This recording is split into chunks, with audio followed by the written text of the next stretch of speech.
Already have I once been a boy and a girl and a bush and a bird and a silent fish in the sea. Empedocles, yeah. That line just, it captures that deep connection, doesn't it? The interconnectedness of everything. It really does. Welcome, everyone, to the deep dive. This is where we dig into some really fascinating sources, pull out the key stuff, and basically get you up to speed quickly, thoroughly, without you having to wade through it all yourself. And today, wow, we're tackling a big one, our own origins, trying to figure out our place in this huge, amazing tapestry of life on Earth. Yeah, and our main guide for this journey is Carl Sagan's Shadows of Forgotten Ancestors. Just an incredible piece of work. Absolutely. It was a collaboration between Sagan and Druyan, but they also brought in insights from, just titans in their fields. People like Diane Ackerman, Richard Dawkins, Stephen Jay Gould. Seriously, what a lineup. You know, these aren't just casual thoughts. These are people who've spent their lives digging into these huge questions about the universe, about us. Exactly. So the quality of the source material here is just phenomenal. So for this deep dive, we're going way back, like cosmic dawn back. We'll look at how life got started, the sheer force of evolution, animal behavior, which is fascinating. Oh, totally. And then ultimately, what does all this ancient history tell us about ourselves right now? That's the core question. Yeah. Expect some pretty mind-bending facts, those moments where things just click, you know? Those aha moments. But we'll keep it conversational, not like a lecture. Okay, ready to jump in? Let's do it. Let's start right at the beginning. The cosmic cradle, as Sagan and Druyan call it. Right. And it's easy to think Earth's history is, like, unimaginably long. It is, from our perspective. Yeah. But zoom out to the universe scale, and suddenly our planet's entire existence is just a blip. Stars are born, they burn out, they die. There was a time before our sun, before Earth. It's hard to even conceive of that. It really is. The book quotes this ancient Chinese poem by Nansen, How Long the Stars Have Been Fading, Lamplight Dimming. It captures that sense of immense time before us. A universe without our sun, without our Earth, just vastness. Wow. Okay, so how did our little corner form then, out of this vastness? Well, the picture Sagan and Druyan paint is this massive swirling disk of interstellar gas and dust. Leftovers, basically. They call it the flotsam and jetsam of galactic evolution. Flotsam and jet, but not just random junk, right? This stuff became us. Exactly. That's the incredible part. The very atoms that make you, you. Mm-hmm. The oxygen you're breathing right now, the carbon in your cells, the iron in your blood. Yeah. They were forged inside ancient stars, cooked up in stellar furnaces, and then blasted out into space when those stars died in, like, massive supernova explosions. So we're literally made of stardust. That's not just a saying. Not just a saying. It's a fundamental truth. We are cosmic debris, elegantly rearranged. Yeah. It connects us, right back to the universe's beginnings. It's a sense of belonging, really. That is a perspective shift. Okay, so this stardust swirling around, how long did it take to actually clump together and form, like, Earth? Was it a super slow process? Surprisingly quick, actually, on a cosmic timescale. The final stages, getting planets like Earth formed, probably took around 100 million years, give or take. 100 million years. Sounds long to me. Right, but compare it to the age of the solar system, about 4.5 billion years. Sagan and Druyan have this great analogy.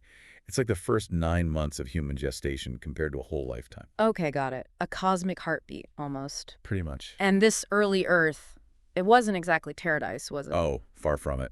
Imagine the moon, first off. Yeah. It was much closer back then, way bigger in the sky, like a dinner plate hanging up there. Heartbreakingly lovely, the book says. But no one was around to see it. Exactly. Billions of years of lonely beauty. And Earth itself, a total nightmare. Oceans of lava, constant bombardment by massive asteroids and comets, impacts so huge they could vaporize the oceans, blast away the atmosphere. Yikes. Okay, so not exactly welcoming for life. Definitely not. A violent, chaotic beginning. Which makes the next bit even crazier. Life starting. It feels like almost as soon as things calmed down even a little bit, life just appeared. It does seem remarkably fast, yes. The molten rock phase ended around maybe 4.4 billion years ago, and we've got pretty solid evidence for communities of microbes, these things called stromatolites. Stromatolites, right, like layered mats of bacteria. Exactly. Photosynthetic ones using sunlight for energy. And these date back to about 3.6 billion years ago. That's incredibly early. They'd already figured out photosynthesis. Which is a complex process. We still struggle to replicate it efficiently. You do. It's amazing. But hang on. How do you get from, like, interesting chemicals floating around to an actual living, photosynthesizing cell. That seems like a massive jump. It is. It's honestly one of the biggest unanswered questions in science. How did non-life become life? We don't have the full picture yet. Okay. But the general idea is that the first life forms were probably much simpler. Not photosynthetic, maybe just little blobs absorbing the organic molecules that were abundant in the early oceans. Like primordial soup eaters. Kind of, yeah. And even those must have come from something simpler still.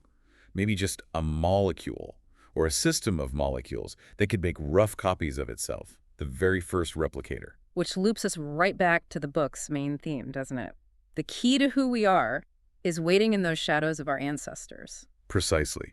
Understanding this incredibly deep history is fundamental. Right. It's the only way to really grasp who we are now. And a huge figure in starting to unravel that history, Charles Darwin, evolution by natural selection. The man himself. And it's easy to forget now just how revolutionary, how controversial his ideas were back then. Oh, yeah. The book talks about this deep fear people had, fear of a meaningless universe, the discomfort of being told we're related to, quote, the lowest of the low, apes. It shook society to its core. People felt it undermined their special place, their purpose, maybe even their souls, challenged religious authority, moral foundations. Thomas Carlyle called it the gospel of dirt, right? Shows you the reaction. It really does. Just pure dismissal from some quarters. And Darwin wasn't just some armchair philosopher. He put in the work. The book emphasizes his really rigorous self-training in biology and those crucial observations on the Beagle voyage. Absolutely. He wasn't formally trained as a biologist initially, but he knew he needed deep knowledge. And that 5-year voyage, unparalleled opportunity, he saw the sheer variety of life, the subtle differences. Like the famous finches. Exactly. And the book mentions an interesting point. Maybe his grandfather's history of questioning societal norms made him more open to questioning the scientific status quo, too. An interesting thought. We also have to remember Alfred Russel Wallace. He basically figured out evolution independently around the same time. Yes, Wallace's story is incredible. He came up with a core idea, even sent his paper to Darwin, and he did it despite losing years of work, all his specimens, in a fire. Talk about perseverance. That actually pushed Darwin to finally publish his own work, right? After decades of meticulous research. Yeah, it did. Lit a fire under him, you could say. Okay, so let's quickly break down natural selection, the core principles. Right. It boils down to 3 basic things you observe in nature. First, overproduction. Organisms make way more offspring than can possibly survive. Think fish eggs, acorns. Got it. Lots of potential, limited resources. Second, variation. Look around any group of animals, plants, even people. Everyone's slightly different. Variations in traits. Sure. Height, color, speed, whatever. And third, differential survival and reproduction. This is key. Those individuals whose specific variations give them even a tiny edge in their particular environment. Maybe they're slightly better at finding food, or avoiding predators, or attracting a mate. They're more likely to survive and have kids. Exactly. And crucially, they pass those advantageous traits onto their kids. So it's not random chance overall. The variation might arise randomly, but the selection isn't random at all. It's based on what works best right then, right there. Precisely. Over huge amounts of time, these tiny advantages accumulate, generation after generation, leading to major changes. Darwin used the analogy of farmers selecting the best cows or the plumpest corn. Right, artificial selection. But here, nature is the breeder. Nature is the breeder. And as Darwin wrote, there's a grandeur in this view of life, evolving from so simple a beginning into everything we see. But people struggled with it. The book mentions criticisms like calling it teleology, like it had a goal, or just dismissing it as random chaos, the law of higgledy-piggledy. Yeah, John Herschel's term. People found it hard to grasp how complexity could arise without a designer, just from variation and selection. And the social fears were huge. Degradation of humans, denial of souls. The gospel of dirt. Yeah, it really hit a nerve. But Sagan and Druyan give a great, relatively fast example of natural selection happening in humans, the sickle cell trait. Ah, yes. In places like West Africa, Mhm. Curacao, Suriname. Right. Linked to malaria, right? Exactly. If you inherit one copy of the sickle cell gene in areas with lots of malaria, you actually get significant protection against malaria, a huge survival advantage. So the gene is selected for. But if you get 2 copies, You get sickle cell anemia, which is often fatal, so that's selected against. And the different rates of the gene in places like Curacao versus Suriname, even though people came from similar regions in Africa, show how different local malaria pressures drove different evolutionary outcomes in just a few centuries. wow. A clear example of genes and environment interacting, shaping populations relatively quickly. A powerful demonstration. And we can't talk about Darwin without mentioning Thomas Henry Huxley, Darwin's bulldog. He was crucial in defending and popularizing these ideas. Absolutely pivotal. Huxley was brilliant, largely self-taught, became president of the Royal Society. He was a fierce debater, famously took on Bishop Wilberforce, and a huge advocate for science education for everyone. And he saw the wider implications too, right? For equality. He did. He argued against the racist pseudoscience of the time, against claims of European superiority, and he strongly supported women's emancipation. He understood the power of the evolutionary perspective. Okay, shifting gears a bit. From the big picture of selection to the nitty-gritty. The molecular basis of life, DNA. The quote itself, the discovery of that double helix structure and cracking the genetic code that was monumental, it showed the underlying unity of all life. It's all written in the same language, essentially. Those 4 letters, A, C, G, and T, making 3-letter words or codons. Exactly. And those codons specify amino acids, the building blocks of proteins. Oh. There are even codons that act like punctuation, telling the cellular machinery where to start and stop reading a gene. And the mind-blowing part is how similar these sequences are across everything. Bacteria, plants, us. Startlingly similar in the fundamental machinery. It points overwhelmingly to a single common ancestor for all known life, probably around 4 billion years ago. Like the book says, we are all kin, deep down genetically. Incredible. And the engine of evolutionary change at this level is mistakes. Errors in copying the DNA, mutations. Pretty much, yeah. DNA replication is incredibly accurate, amazingly so. But it's not perfect. Occasionally a wrong letter gets put in or a piece gets deleted or duplicated. These are mutations. And these are the raw material. They are the ultimate source of new variations. Most mutations are probably neutral or harmful, but every now and then, one happens to provide a slight advantage in a particular environment. And that's what natural selection can grab onto and favor. Some happen spontaneously, others can be caused by things like radiation, cosmic rays even. It's wild to think that Darwin and Wallace figured out the big picture without knowing any of this molecular detail. They were working with an incomplete deck, especially about the age of the Earth. Hugely incomplete. At the time, physicists like Lord Kelvin calculated the Earth could only be maybe 100 million years old, based on how long they thought the sun could burn. Which wasn't nearly enough time for gradual evolution to produce the diversity of life we see. Exactly. Critics jumped on that. Your theory needs vast amounts of time, Darwin, but the physicists say the Earth isn't old enough. So breakthroughs in physics, understanding radioactivity, nuclear fusion in the sun, that was crucial for confirming Darwin. Absolutely crucial. Realizing the Earth was billions, not millions of years old, and that the sun had a power source that could last that long, that gave evolution the time scale it needed. It removed a major objection. And the book also talks about the interplay between slow, gradual change and big, catastrophic events. It's not always slow and steady. Right. Gradualism versus catastrophism. Yeah. For a long time, the focus was on gradual change. But we now know Earth's history has been punctuated by massive events, asteroid impacts, supervolcanoes, things that caused mass extinctions. Like the one that wiped out the dinosaurs. The most famous example, yeah. And these catastrophes, paradoxically, can actually speed up evolution in the long run. How so? By clearing the board. Exactly. They wipe out dominant groups, opening up ecological niches, creating opportunities for the survivors to rapidly diversify and evolve into new forms. It adds an element of contingency, of historical accident, to the story of life. Which makes biology different from, say, physics or chemistry, doesn't it? The book makes that point. Biology has this deep historical component. It really does. Physics and chemistry deal with universal laws. Gravity works the same everywhere, always. But biology, why 5 fingers? Why those specific proteins? So much of it is the result of a specific, unique history of events, of mutations that happened, environments that existed. Things could have gone differently. Historical accidents frozen in time. In our DNA, yeah. Oh. It makes biology messy, complex, but also incredibly fascinating. It's not just predictable laws. It's a grand, unfolding story. Okay, let's dive into the driving force behind it all. Replication. Making copies. Sounds simple, but the book argues it's incredibly powerful. It's the foundation. The moment you get a molecule or a system of molecules that can make reasonably accurate copies of itself, you've unleashed something immense. Like the thought experiment. One self-replicating molecule in the early ocean. Even if it copies itself slowly, its numbers grow exponentially. Soon, it dominates, consuming all the available building blocks. That simple act of replication sets the stage for everything else, for competition, for mutation, for selection, for increasing complexity. And the book mentions junk DNA. That always sounded weird. Like, why carry around useless baggage? Yeah, the term junk is a bit misleading now. We used to think vast stretches of DNA didn't code for proteins, so they must be useless evolutionary leftovers. But that's not the whole story. Not at all.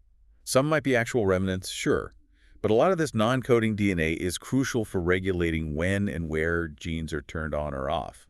And some might be redundant information, like backup copies. Backup copies that can be experimented on. Exactly. These extra sequences can mutate over time without disrupting essential functions, and occasionally, purely by chance, a mutation might create a new useful sequence, a new gene, or a new regulatory element. Like the monkeys typing Shakespeare analogy. Random typing, but eventually. Check it, Hamlet?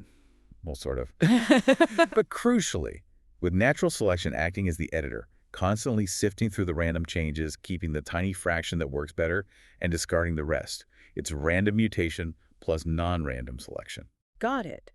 And the evolution of our kind of cells, eukaryotic cells with a nucleus and all the complex machinery, that depended heavily on reliable DNA copying. Absolutely. Eukaryotic cells are masterpieces of molecular engineering, especially when it comes to replicating DNA accurately.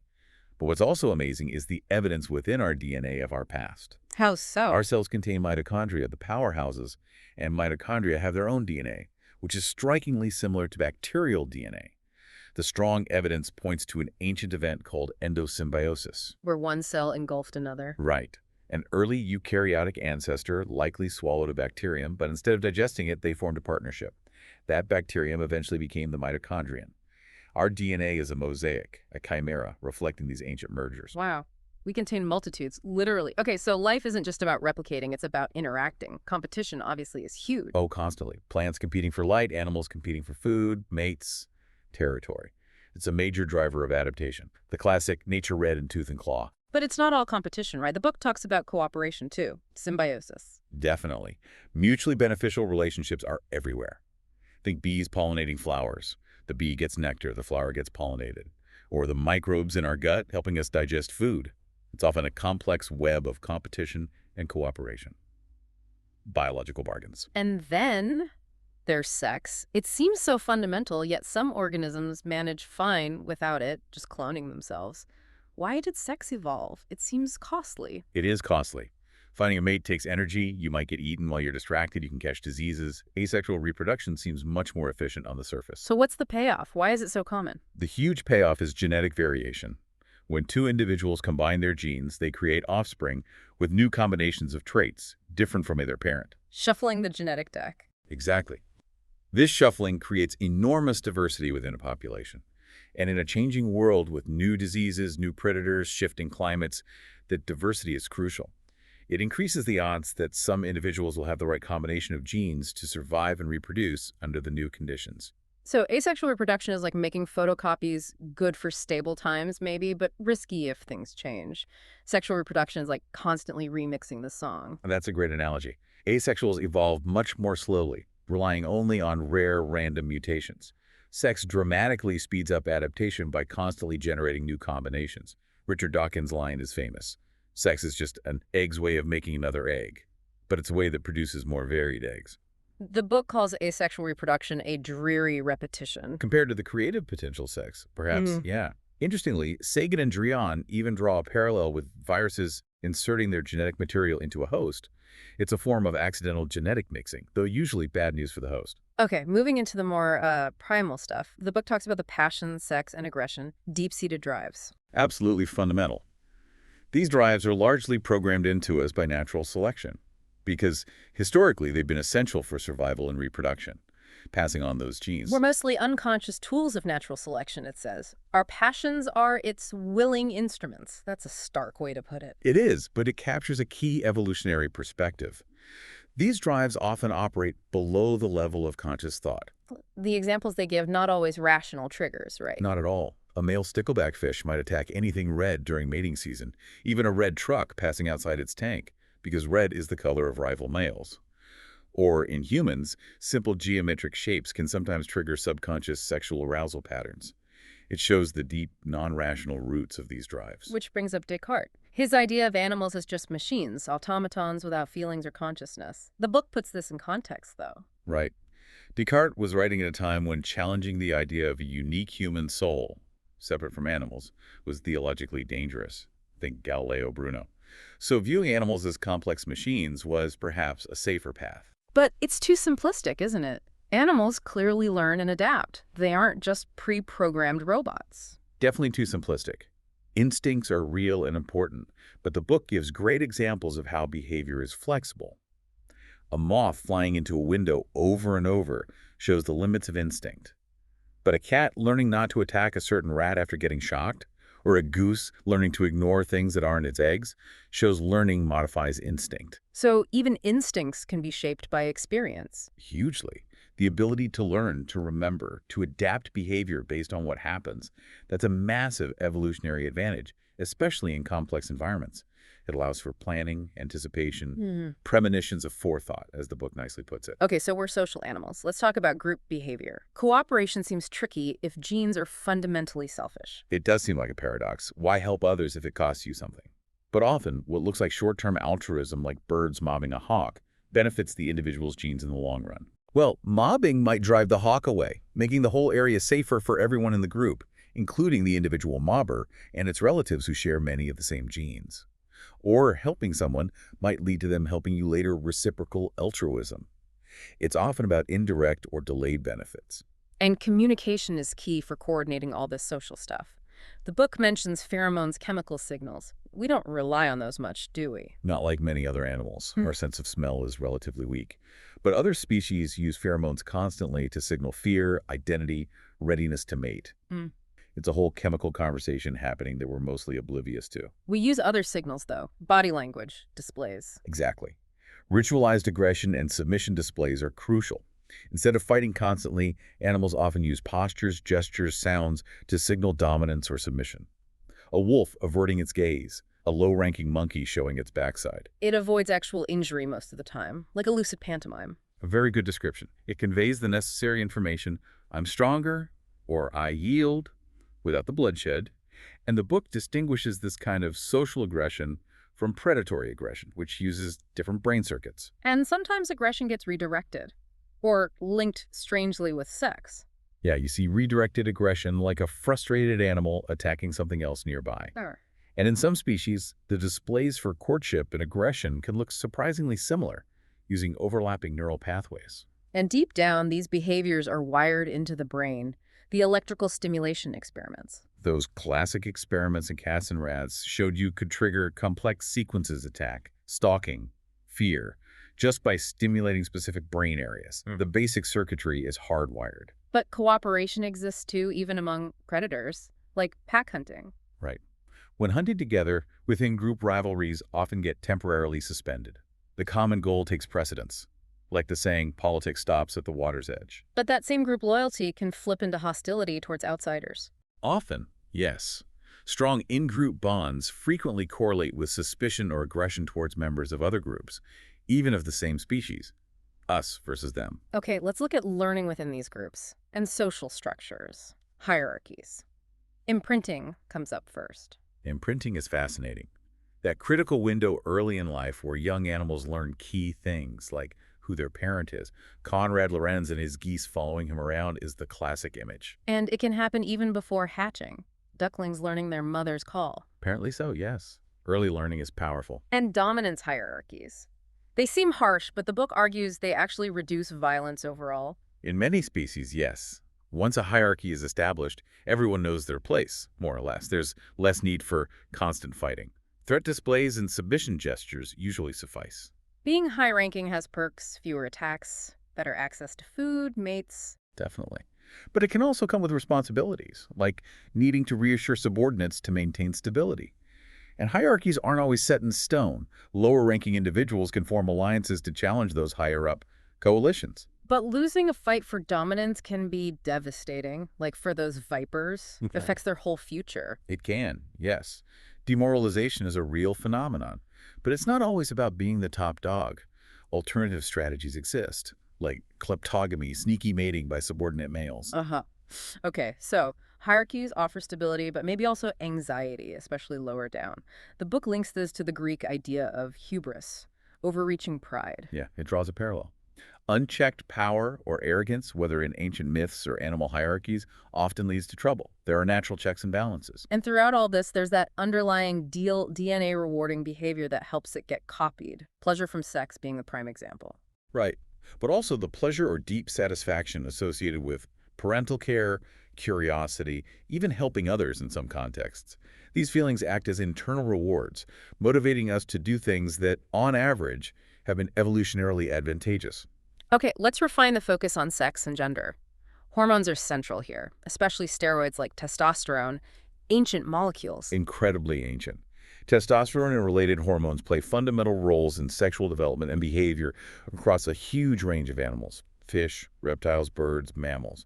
It points to a very early evolutionary origin. And those weird interspecies pheromone links, pig sex pheromone in truffles. Bizarre, right? Apparently the chemical structure is very similar, which is why pigs are traditionally used to find truffles. A strange chemical echo. And hormones don't just drive behavior, they shape development, deciding male or female characteristics. Critically, during embryonic development, the presence or absence of hormones like testosterone acts on tissues, directing them down male or female pathways, like a switch flipping. And hormones control cycles like estrus in females, lactation, contributing to differences in parental investment. Yes. Hormones orchestrate these complex physiological processes. And the link between steroids, particularly testosterone and aggression, is also incredibly widespread across the animal kingdom. Higher testosterone often correlates with more aggression, but it can also affect cooperation, like in those rat studies. Yeah, the results suggested that in solitary male rats, higher testosterone could actually interfere with cooperation, but living communally seemed to moderate that effect. Social context matters. Hormones even communicate fear. Pheromones again. There's evidence for fear pheromones in some species, yes. Chemical signals that trigger alarm or avoidance in others. And some fear responses seem innate, like goslings reacting to a hawk silhouette. Hardwired danger recognition. Fascinating. Okay, let's broaden out again to the ocean of becoming. Adaptation in a changing world. It's a constant challenge, right? Being perfectly adapted is maybe impossible or temporary. Exactly. Think of a perfectly adapted species, like a perfect recording. Any random change, any mutation, is more likely to mess it up than improve it.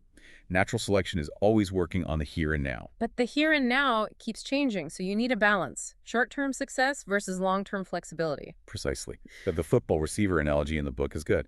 Focus only on the catch, you get tackled. Focus only on dodging, you drop the ball. You need both. And adaptation via mutation can be slow. If the environment changes too fast, You risk extinction, especially if the needed adaptation requires multiple specific mutations to happen together, which is statistically unlikely. this is where genetic drift becomes important, especially in small populations. Very important. Genetic drift is basically random fluctuations in gene frequencies due to chance events in who reproduces and whose offspring survive. It's like flipping a coin only a few times. You might easily get 7 heads and 3 tails just by luck, not because heads is better. In small populations, drift can cause genes to become common or disappear purely by chance, regardless of whether they're beneficial or not. And small populations also risk inbreeding. Yes, which can bring harmful recessive genes together more often. That's why occasional outbreeding, mixing genes with other groups, is usually beneficial for maintaining genetic health. But small, isolated groups are also where pre-adaptation can happen. Like, they develop traits by chance that later turn out to be useful. Exactly.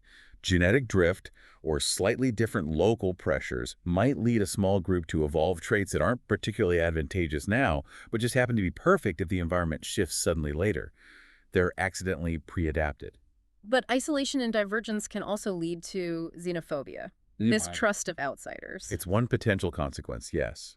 As groups diverge genetically and perhaps culturally, minor differences can become exaggerated, fueling suspicion or hostility towards others. Huh. The book mentions Hanno the Carthaginian's ancient account of encountering hairy, hostile beings he called gorillas, maybe early encounters between different hominin groups. And our general unease with apes, the negative meanings of the word ape, that reflects this discomfort with our close relatives. It seems likely. Words associated with apes often imply crudeness, mimicry, uncontrolled behavior. reflecting a long history of humans wanting to distance themselves, to see themselves as fundamentally separate and superior. Even early scientific descriptions of apes were often biased by these prejudices. But when we actually observe apes closely, especially chimps and bonobos, Yeah. the similarities are stunning, socially, behaviorally. They really are. Dominance hierarchies, reconciliation after fights, complex alliances, deception, tool use. It's all there. Describe the chimp displays, dominance and submission. Alpha chimps often carry themselves with swagger, hair erect to look bigger. Subordinates approach cautiously, maybe bow, grunt softly, extend a hand. There's a lot of physical contact, too. Grooming, touching which reinforces bonds and eases tension. It's a constant negotiation of status. And climbing the ladder means less hassle, more deference, better access to mates, driven by testosterone. Generally, yes. Those are the typical perks of high rank. But it's very dynamic. Alliances shift constantly. As Franzwall noted, chimps seem intensely focused on the balance of power, always monitoring who's allied with whom. And the sperm wars, because females often mate with multiple males. Right. In species like chimps and bonobos, where females are promiscuous, there's intense competition after mating between the sperm of different males. This selects for males producing large volumes of sperm, hence relatively large testicles compared to body size. And our own testicle size suggests. It falls somewhere between chimps and gorillas, leading some to infer our ancestors were likely moderately promiscuous, not strictly monogamous, nor as highly promiscuous as chimps. An anatomical clue to past behavior. But it's not all about power and sex. Kinship, affection, altruism, that's there too. Absolutely. The mother-offspring bond is incredibly strong and vital. You see clear evidence of friendship, support, and genuinely altruistic acts, like adopting orphans. And male and female social lives often differ significantly, too. It's crucial to study them in the wild, though. The book warns about captive studies, like Zuckerman's baboons. A classic cautionary tale. Zuckerman studied baboons crammed onto Monkey Hill at the London Zoo and concluded they were inherently violent and hypersexual. But later studies of baboons in their natural, less crowded habitat showed much more structured and less violent societies. Captivity profoundly alters behavior. Like the contrast with Hamadryas baboons in the wild versus captivity. And there's huge diversity anyway, monogamous gibbons singing duets. Exactly. Primate societies are incredibly varied. Gibbons, bonobos, chimps, baboons. Different solutions to the challenges of social life. Bonobos are particularly interesting. Less aggression, more sex used for social bonding. That's the general picture, yes. They seem to use sexual contact, often non-reproductive, involving all age and sex combinations, to diffuse tension, form bonds, reconcile after squabbles. A very different social dynamic compared to common chimps. And other weird primate stuff. Squirrel monkey displays, capuchins shadowing alphas, macaques carrying dead infants. The diversity is astounding. It shows how many different behavioral paths evolution can take. Which brings us to the really big questions. Consciousness. Culture. We share about 99.6% of active genes with chimps and bonobos. What does that mean? It means the biological foundation is incredibly similar. The same hormones like testosterone influence aggression, dominance, sex drive in them as in us, their social complexity, their use of sex for bonding. Yeah. It all resonates. For vervet monkey alarm calls different calls for different predators. That suggests pretty sophisticated communication, right? Learned responses. It does. And the debate about whether fear of snakes is innate or learned highlights that complex gene-environment interaction again. Then you have cultural transmission. Emo, the Japanese macaque, washing sweet potatoes. And the others learning it from her, especially the younger ones. Culture. Exactly. Passing learned behaviors through social networks. It took the adult males longer to pick it up, interestingly. And think about the history of trying to teach apes human language. Sign language studies. Washoe, Nim. Those experiments revealed a lot about ape cognition, even if the extent of true linguistic ability is still debated. Can they grasp syntax? Abstract concepts? The evidence suggests yes, to a degree. Things like empathy, too, stories of animals showing compassion. The dog caressing its sick master, macaques refusing to pull a chain that shocks another macaque, even for food. These anecdotes, along with more controlled studies, hint at moral sentiments, empathy, precursors to our own complex ethical systems, and the incest taboo innate or cultural. Chimps seem to avoid close kin mating, too. Rudimentary culture in chimps tool use varying by region, local customs, artistic behavior even. Bowerbirds building decorated structures. Yes, and self-recognition in the mirror test chimps, realizing, that's me. It points to a level of self-awareness The language debate continues, but the evidence seems strong that they can use symbols meaningfully, grasp concepts, maybe even basic grammar. Elizabeth the chimp signing Elizabeth Applecut. The goalposts for defining true language has sometimes seemed to shift as ape abilities became clearer. But the capacity for symbolic thought and communication is undeniably there. So finally, the animal within. Acknowledging this shared nature. Our brains aren't perfect logical machines. They're evolved organs full of weird and irrational shadows. That's Isley's evocative phrase. Our evolutionary past is baked into our neurology, our psychology. Sagan and Druyan argue against constantly trying to find some unique human trait that sets us definitively apart: knowledge of death, cause of babies. It often feels like a hollow victory. Especially when chimps use tools, make tools. Can't see the bonobo making stone tools. That challenges the old man, the toolmaker definition. Right. Tool use is a spectrum, not an absolute divide. Chimps have mental maps, know where food will be, have culture, use medicine, have language capacity.